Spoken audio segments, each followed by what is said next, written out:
Bonjour à tous et bienvenue à cette présentation, bienvenue à ce webinaire. Aujourd'hui, nous aborderons ensemble Jamf Pro et la sécurité sur macOS, à savoir comment Jamf Pro va aider toutes les organisations qui possèdent un parc de matériel Apple à sécuriser leur flotte au quotidien. Pour ceux qui ne me connaissent pas, je m'appelle Antigor Bento, je suis ingénieur système chez Jamf et j'ai l'honneur en tout cas de vous proposer cet agenda aujourd'hui que nous allons dérouler ensemble. Donc je ferai dans un premier temps une présentation de Jamf et de nos solutions. On abordera ensuite la sécurité sur macOS, comment contrôler cette sécurité et comment Jamf va vous permettre de définir ce socle de sécurité pour l'appliquer sur votre parc Apple. Jamf Pro aujourd'hui, on est une solution de gestion de parc uniquement dédiée aux produits Apple. On propose au catalogue deux solutions, Jamfnar et Jamf Pro.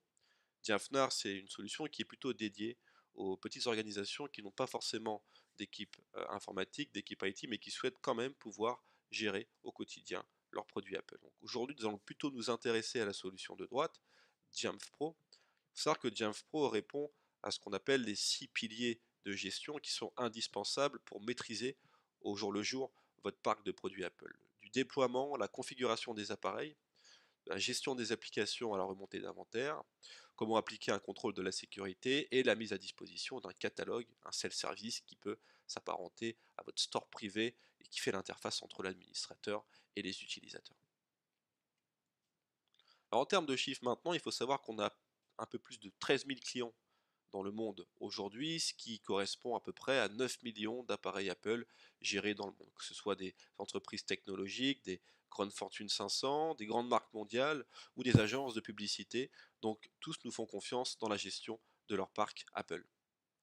En termes de philosophie maintenant, on est très lié à la philosophie Apple, on fait ce qu'on appelle du 0D support. Alors qu'est-ce que c'est que le 0D support? C'est notre capacité chez Jamf, notre faculté à pouvoir, le jour d'une montée de version macOS, iOS ou tvOS, proposer à tous nos clients les nouvelles fonctionnalités de gestion proposées avec cette mise à jour. Maintenant, quand on parle de la sécurité sur macOS, de quoi parle-t-on exactement? Alors il faut savoir que toute la base Unix est le socle du système de tous les OS proposés par Apple, que ce soit sur macOS, iOS ou tvOS. Et Unix est déjà aussi un système stable, éprouvé depuis plusieurs années, et il fournit dans un premier temps une couche de sécurité des données, grâce notamment à ces systèmes de groupe, user permission ou d'autorisation. En plus de ce socle Unix, on trouve déjà des fonctionnalités de base qui permettent à tous les utilisateurs de garantir une sécurité de leur macOS. On va trouver les mises à jour, par exemple. Il faut savoir que toutes les mises à jour sont fournies et signées par Apple. Elles sont distribuées de manière sécurisée sur l'ensemble des produits. On peut aussi parler de cette notion de SIP, System Integrity Protection, qui empêche un utilisateur de faire des actions comme supprimer un dossier système ou supprimer des fichiers qui sont liés au fonctionnement de l'OS.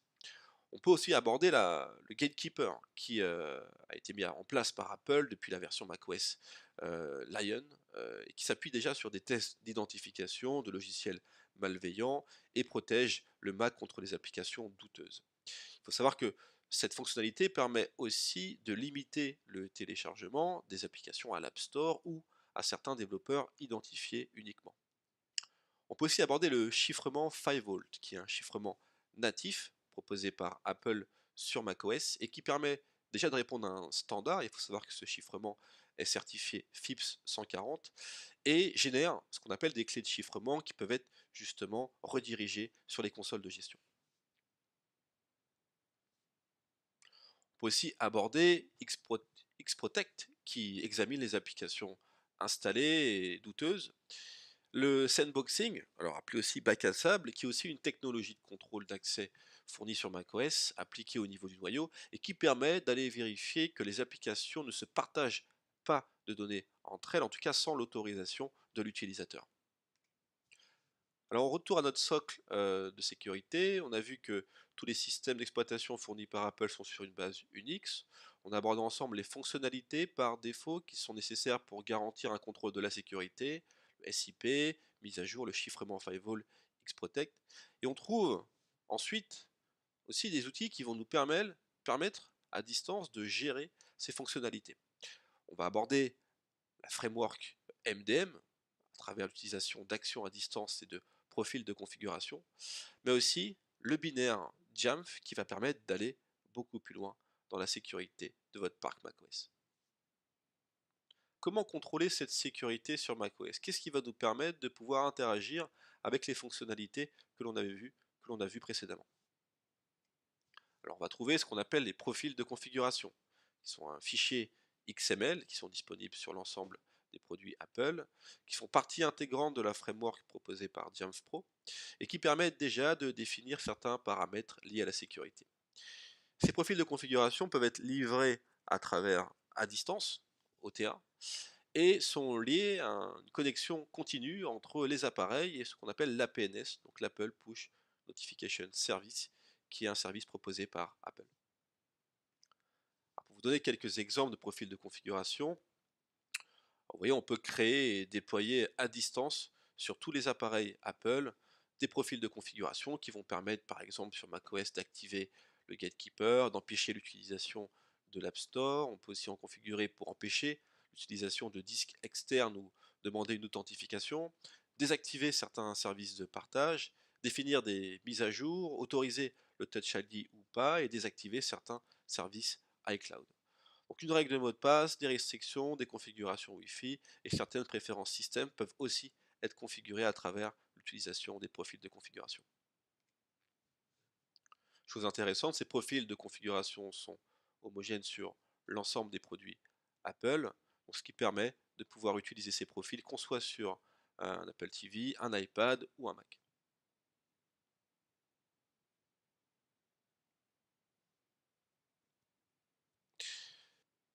Alors le framework ADM est très utile pour beaucoup d'organisations. Cependant, la plupart du temps, on a besoin d'aller un peu plus loin dans cette gestion. Typiquement, on aura besoin de pouvoir gérer des comptes locaux, réinitialiser des mots de passe de session, pousser des scripts, gérer des imprimantes, pousser des packages, pousser aussi des commandes à distance, ou alors même faire du binder un Mac, par exemple, un annuaire d'entreprise. Alors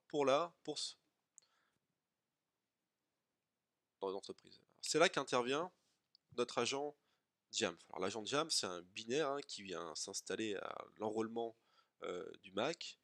Pour fonctionner, il a besoin d'un compte de gestion qui lui est dédié avec un accès root. Et cet agent va nous servir à pousser des scripts, à pousser des packages, à pouvoir configurer des mots de passe de programme interne, à pouvoir initialiser des mots de passe de session, à pouvoir pousser des comptes supplémentaires, des comptes locaux.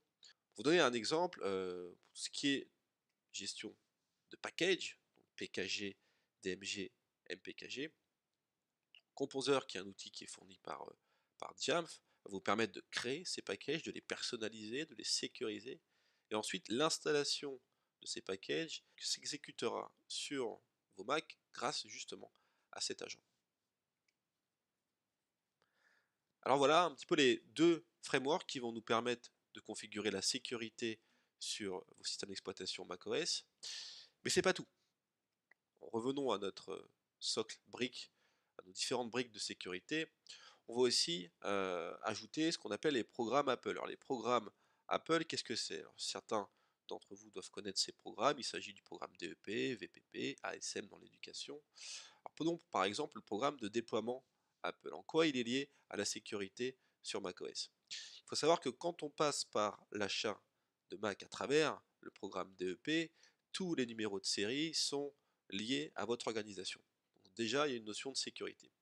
De la même façon, on peut, si on le souhaite, et si on a lié la solution Jamf Pro à un serveur d'annuaire, on peut aussi forcer l'authentification. C'est-à-dire que si je suis utilisateur et si je ne suis pas autorisé à configurer ce Mac, je n'ai pas la possibilité d'aller plus loin. Il y a aussi une notion de supervision. Supervision, c'est surtout sur les appareils iOS et tvOS. C'est un profil supplémentaire qui permet d'aller activer certaines fonctionnalités plus avancées pour interagir avec le terminal. Apple a aussi mis en place le programme d'achat en volume qui permet de pouvoir passer des commandes de licences et de gérer ensuite ces licences à travers la console Jamf Pro. On peut aussi du coup utiliser plusieurs méthodes de distribution, une méthode de distribution automatique où on va forcer l'installation de l'application et ceci va être totalement transparent pour l'utilisateur ou alors mettre à disposition cette application à travers le self-service, à travers le store privé de l'entreprise. Il faut aussi savoir que cette inscription de licence ne se fait pas forcément sur l'Apple ID, mais peut se faire aussi sur le numéro de série, sur le produit, sur le Mac en question. Ce qui évite et qui permet de gérer de manière indépendante les Apple ID des utilisateurs. Et ce programme évidemment est gratuit et proposé par Apple pour l'ensemble des produits, que ce soit sur un iOS, tvOS ou macOS. Un petit exemple du programme DEP, on ouvre le Mac pour la première fois, vous le configurez, et avant même que l'ouverture de session se réalise, on a déjà ce binaire qui s'installe, c'est très pratique, et on a justement, on peut être notifié, on a des configurations liées à la sécurité, des installations d'applications qui s'opèrent de manière transparente sur ce Mac en question. Et le reste des configurations qu'on souhaite mettre à la disposition des utilisateurs, on peut très bien le faire à travers ce canal sécurisé qui est le self-service.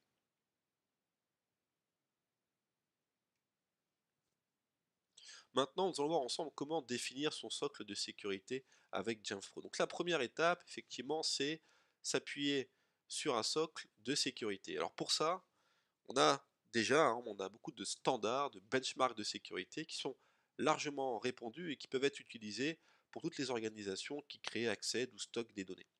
On trouve par exemple le Security Content Automatization Protocol, le SCAP, le SOC, Service Organization Control, ou alors d'autres référentiels proposés par l'ANSI, type comme par exemple le RGS, référentiel général de la sécurité.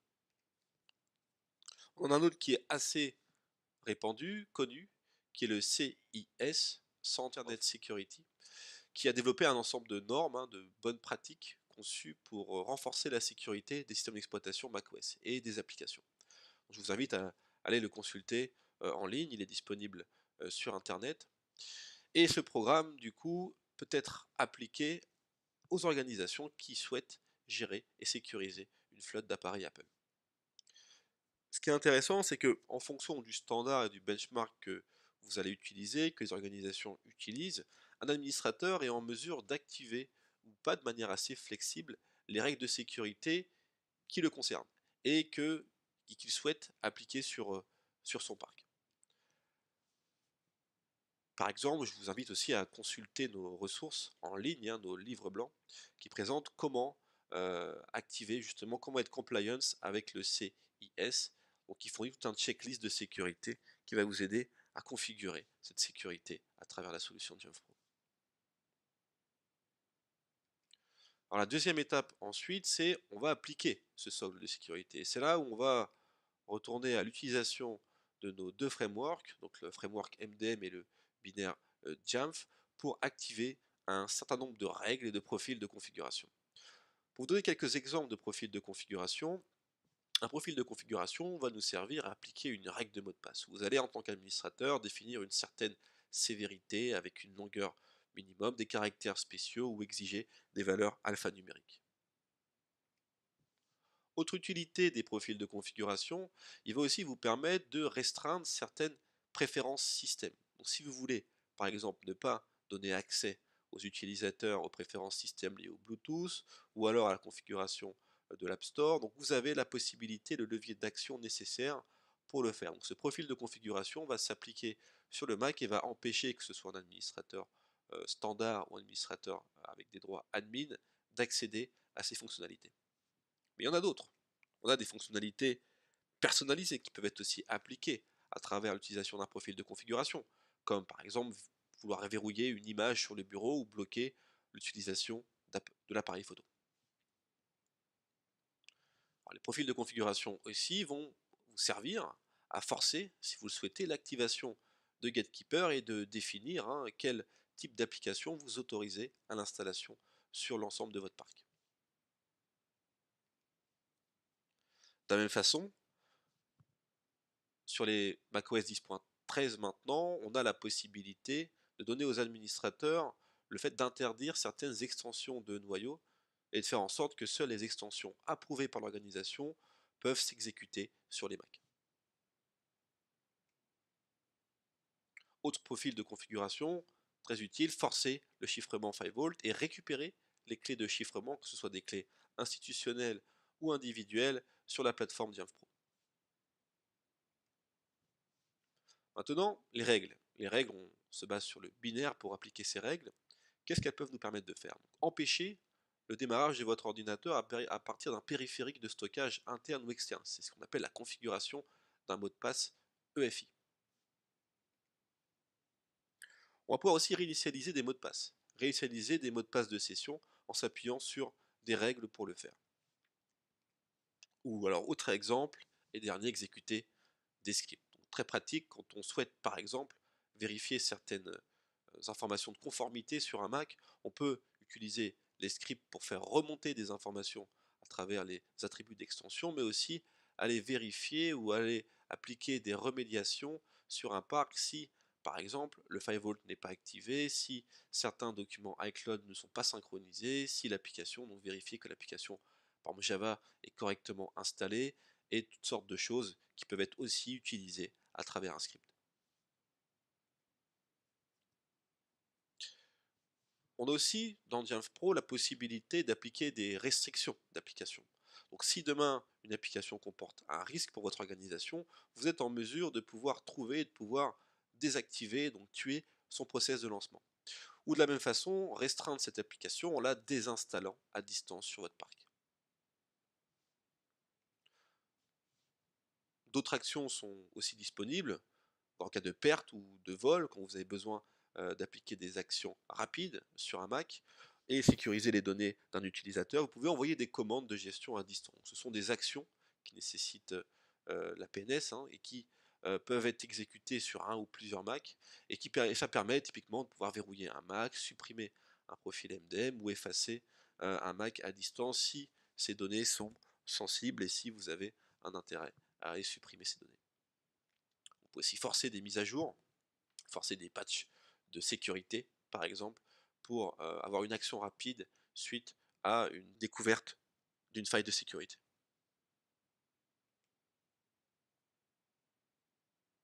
Gestion des correctifs, de la même façon, les administrateurs doivent traiter un nombre important de mises à jour liées à des patchs. Et Jamf Pro a mis à disposition une fonctionnalité liée à la gestion de ces patchs, qui permet à tout administrateur déjà d'être notifié à chaque fois qu'un nouveau patch est disponible et de pouvoir aussi appliquer des règles rapides qui vont proposer des stratégies d'application du patch. Alors ces patchs sont déjà fournis par Jamf, il y en a à peu près 50 et plus. On peut aussi en rajouter, on peut s'appuyer sur d'autres serveurs de communauté pour gérer des patchs spécifiques et aussi activer une notification sur les mises à jour de ces patchs pour l'administrateur.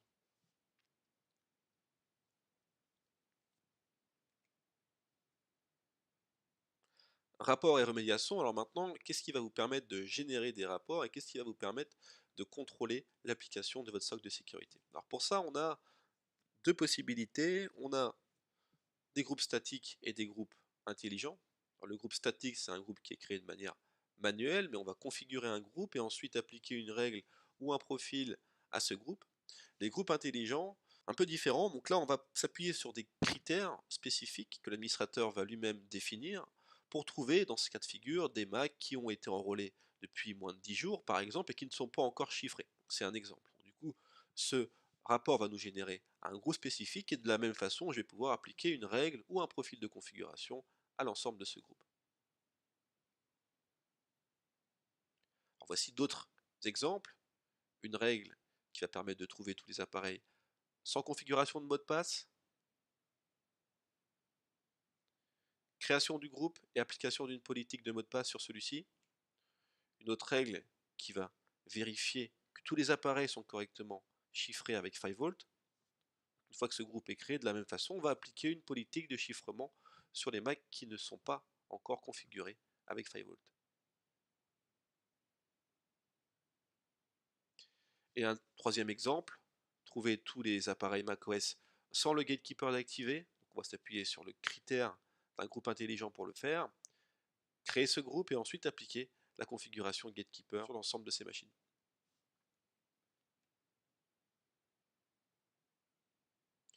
De la même façon, pour suivre en temps réel l'application de ces règles, j'ai la possibilité de définir les règles que je souhaite voir à la première connexion et qui seront affichées dans mon dashboard. Donc elles sont faciles à lire, elles se gèrent de manière dynamique. Donc là, on sait par exemple que 14% du chiffrement du parc a été effectué, donc il en reste 46 à appliquer la politique de chiffrement 5 volts, et en un clic, j'ai accès directement à cette règle.